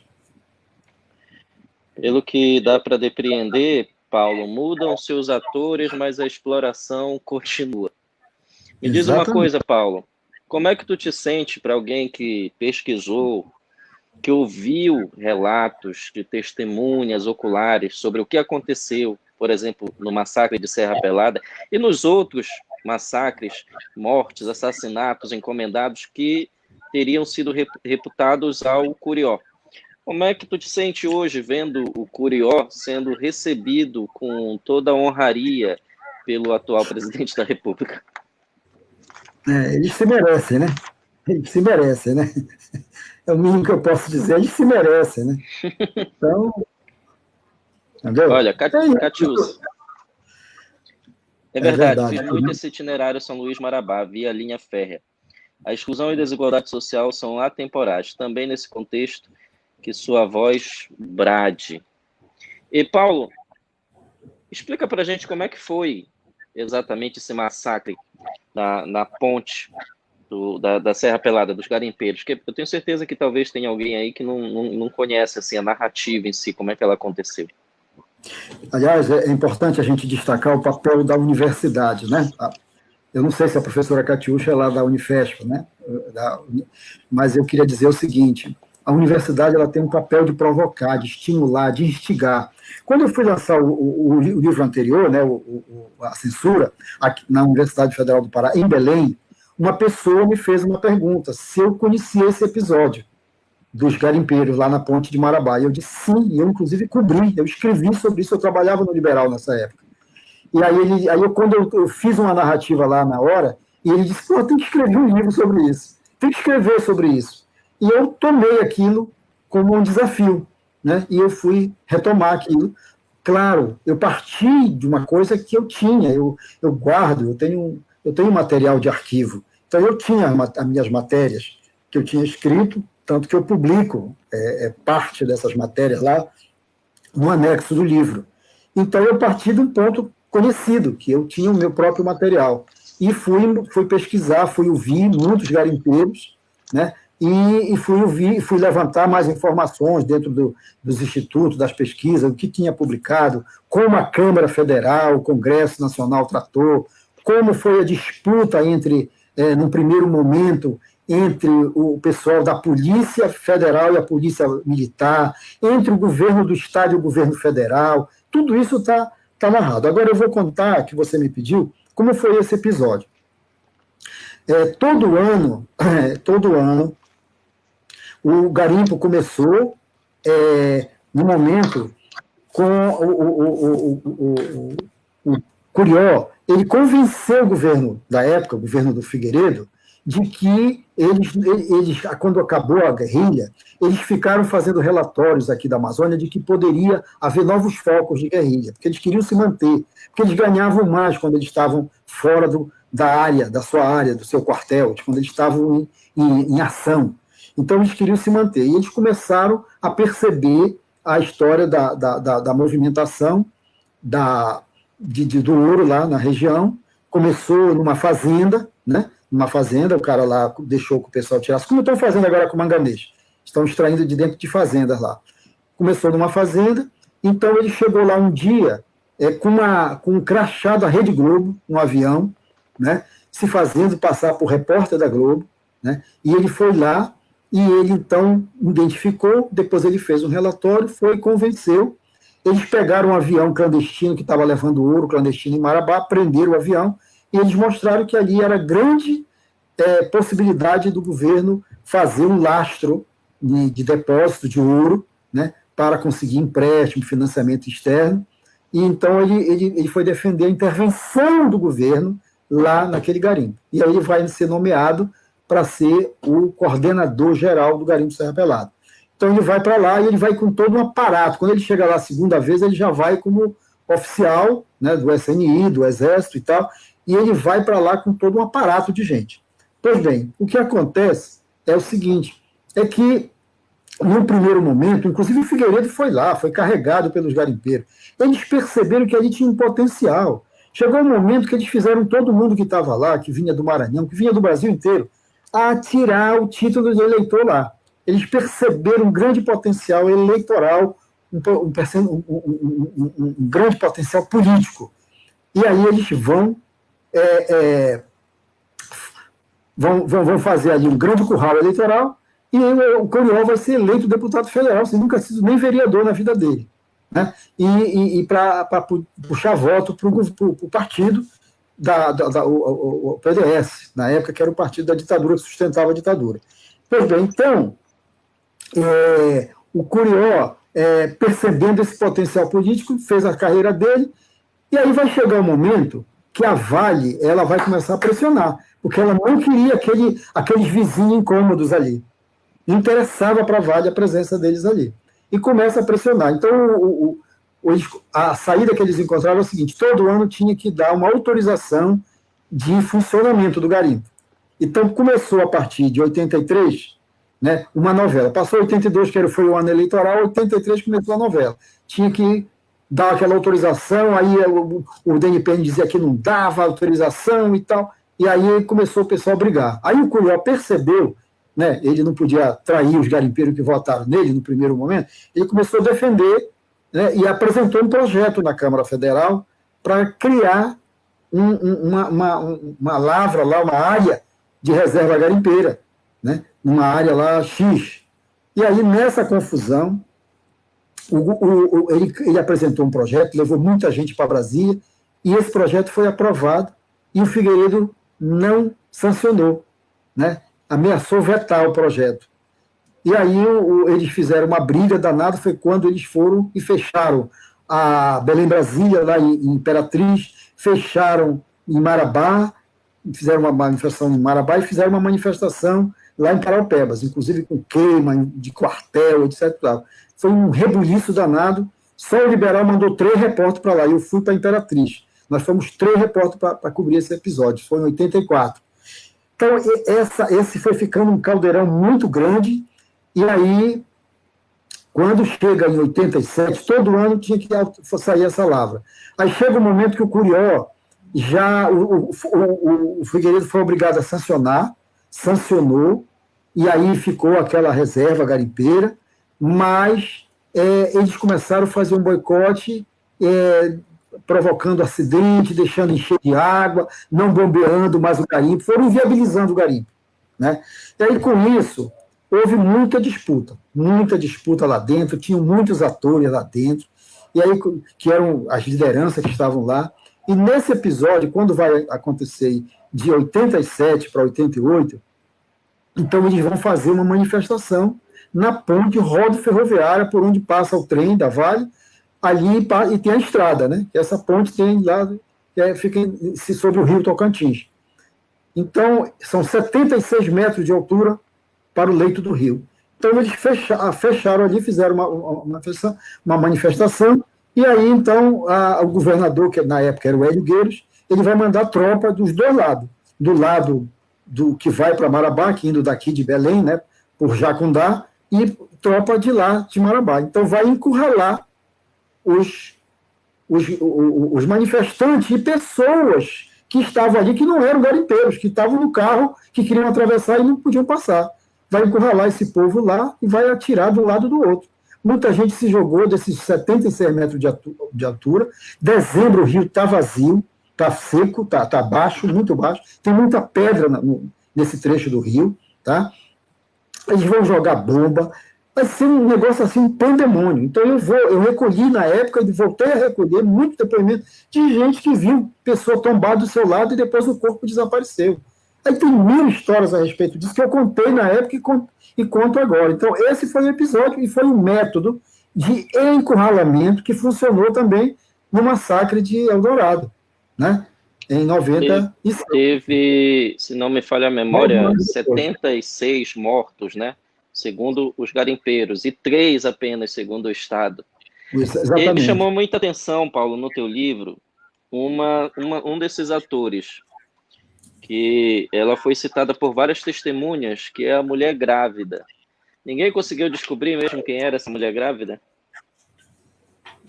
Rapaz, inclusive, depois que eu fechei o livro, eu vi uma matéria de um jornalista lá de Marabá, o Pompeu. Ele publicou uma matéria com o marido dessa mulher. Então, eu já até fiz contato com ele, para que numa próxima edição, quando eu for atualizar, eu vou procurar e vou também usar parte desse material que o Ulisses Pompeu publicou, entendeu?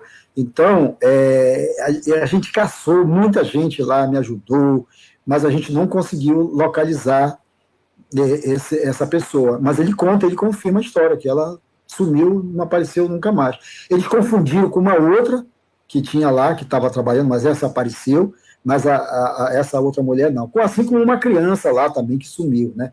Isso foram alguns casos que chamaram a atenção de várias pessoas, né? Mas teve outros anônimos lá, a gente recolheu muitas informações.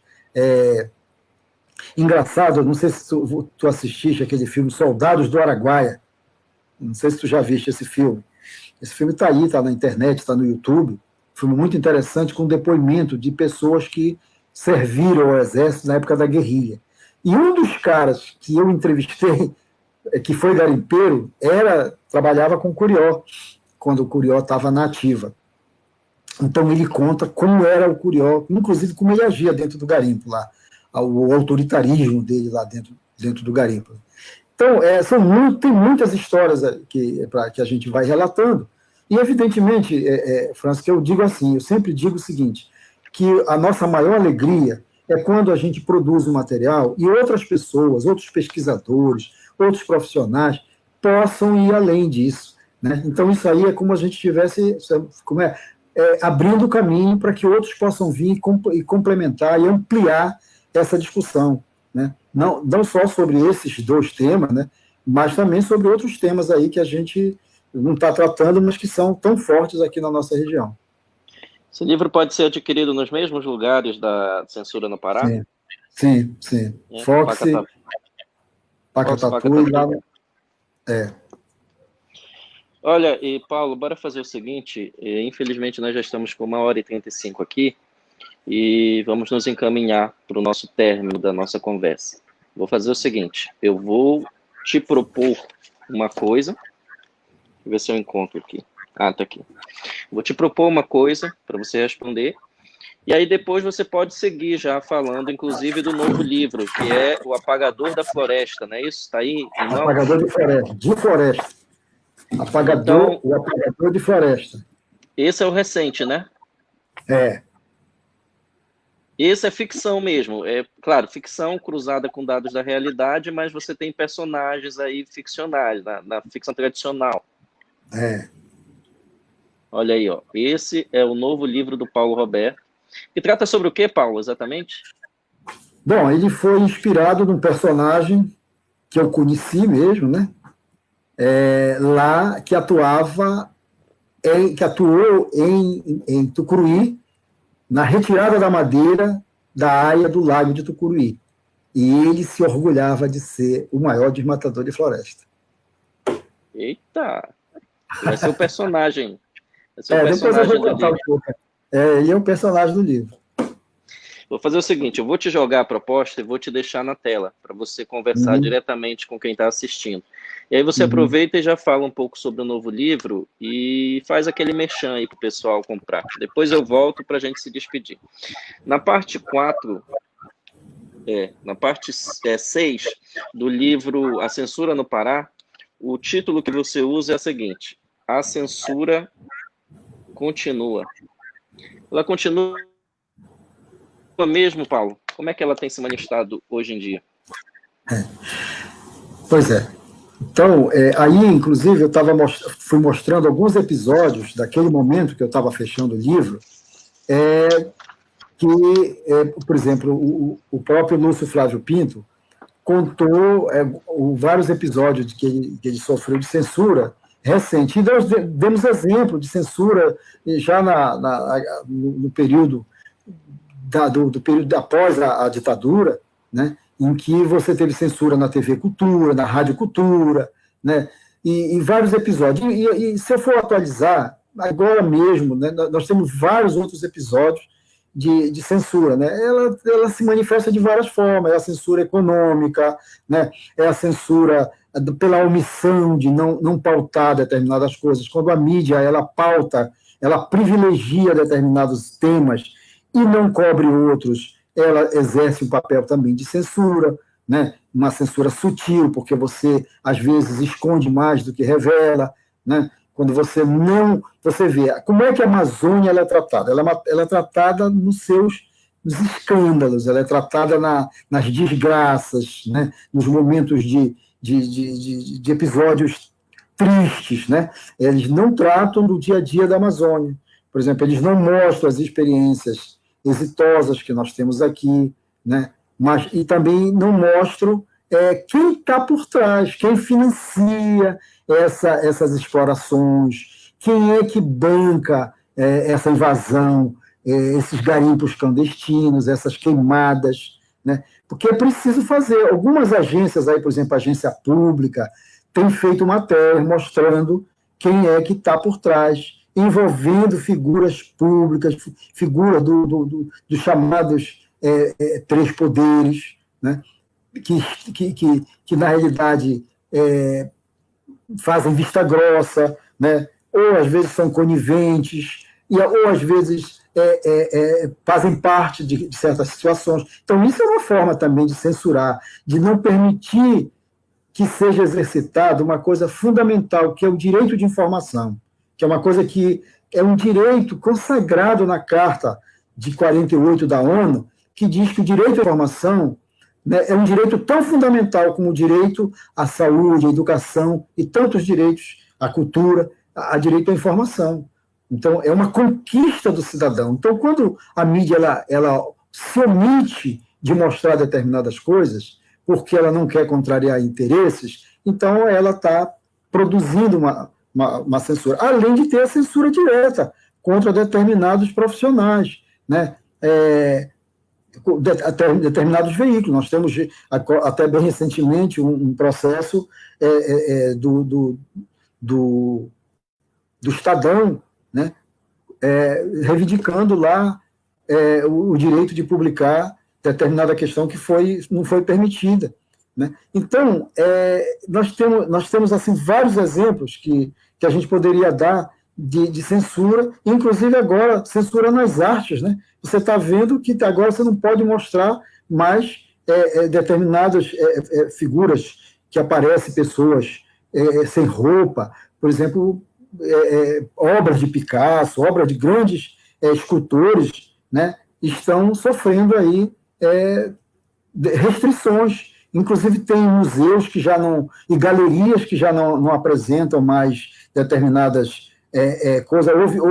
Houve manifestação no Rio Grande do Sul para retirar uma exposição que estava se realizando lá. Enfim, são formas, né, de retrocesso, né, em termos culturais que nós estamos enfrentando. Então, são vários exemplos que a gente poderia atualizar hoje, se fosse fazer uma segunda edição atualizada. Vamos dar muitos exemplos de censuras que existe aí. Olha, só para você ter uma ideia, eu escrevi uma matéria sobre o Pedral do Lourenção. São mais de 40 quilômetros de pedra no Rio Tocantins, entre Marabá e Itupiranga, né? Então, lá em Itupiranga tem o Pedral do Lourenção, e ali vai passar um canal onde vão passar as barcaças, transportando produtos da agropecuária, minérios e tal. Então, ali vai passar um canal. Eles não ouviram a população local, ouviram depois, nessas audiências públicas, que não tem nenhum poder deliberativo, mas eles primeiro formataram tudo, planejaram, e depois fizeram aquele rima, que aquilo é só para dar uma satisfação para inglês ver. Então, ali, eu fui fazer uma matéria lá, e eu fiz uma matéria em 2016, e eu tentei publicar no jornal Diário do Pará. O editor, na época, que não está mais aqui, já foi embora, ele recebeu, confirmou, me disse que ia ler, que dava, e não publicou. Eu publiquei no Diário do Centro do Mundo, que é na internet. Por quê? Porque ele não quis publicar. Não sei se houve alguma pressão lá dentro, para que não acontecesse, não saísse isso. Por quê? Porque o pequeno não é contado nesses grandes projetos. Isso só conta o interesse dos empresários. Esse pessoal brigou tanto para se construir as eclusas lá na barragem de Tucuruí, que é aquele elevador hidráulico, onde o navio chega de um lado que está alto, entra e desce lá onde está baixo. E aí foi construído, mas não pode passar porque tem esse pedral, porque ali a navegação, no período de estiagem do rio, não passa grandes embarcações. Então, eles vão construir esse canal. E lá, a população que está lá, pescadores, ribeirinhos, ninguém foi ouvido. Então, as pessoas não publicaram essa matéria. Eu publiquei na internet porque ninguém quis publicar aqui em Belém. Tá? É só um exemplo, quer dizer, ninguém não. Eu mandei para um único jornal. E aí, quando lá recusou, eu não fui nem procurar o outro. Então, mandei e publiquei fora. Bom, sobre o meu livro aqui, que você pediu para eu falar, Fran, é o seguinte: O Apagador de Floresta, eu cobri muito o episódio da construção da hidrelétrica de Tucuruí, todo o processo, né, que houve ali. Muitas áreas foram alagadas, outras áreas não estavam previstas para ser alagadas, foram alagadas, muitas cidades estão submersas, né, cidades históricas e tal. Então, o que acontece é o seguinte: eu acompanhei lá, e lá conheci um personagem. Evidentemente que eu ficcionei, contei uma história que envolve uma série de questões, como, por exemplo, essa pessoa vai se envolver com uma organização que vai receber, vai ser credenciada pelo governo federal para contratar pessoas e empresas para tirar aquela madeira e não vai conseguir essa madeira. Então, esse personagem ele vai transitar aqui toda essa região, ele vai acabar lá, ele se orgulhava de ter participado de retirada de madeira em áreas de floresta no mundo inteiro, na Rússia, na China, na Venezuela, né, em vários lugares, né, ele participou disso. Então, a gente vai mostrar como é que funciona isso, como é que se trabalha a questão, o que representa a derrubada de uma árvore. Uma única árvore frondosa, como uma castanheira, um jequitibá, né, o que representa a queda de uma única árvore, que você nunca tira uma? O que ele representa para a fauna, né, para quando você queima, o fogo que atinge a copa, ele atinge a raiz. Se tem árvores que o mesmo tamanho de altura para cima, ela atinge para baixo, para o subsolo, o fogo vai lá embaixo. O que ele representa de esterilização da terra. Então, é um pouco isso que a gente vai abordando. Agora, tem um personagem principal, né, que é uma figura que ele nasceu no Espírito Santo, né, e veio para cá para desmatar. E então a gente vai contando essa história, as ligações dele, as tenebrosas ligações que se fazia, e como ele vai depois um processo de perturbação que ele vai sentir com as coisas que ele começa a ser, as lembranças que ele vai viver. Então, a gente faz é um conto, na realidade, tá? É um conto, e a gente está aí se colocando para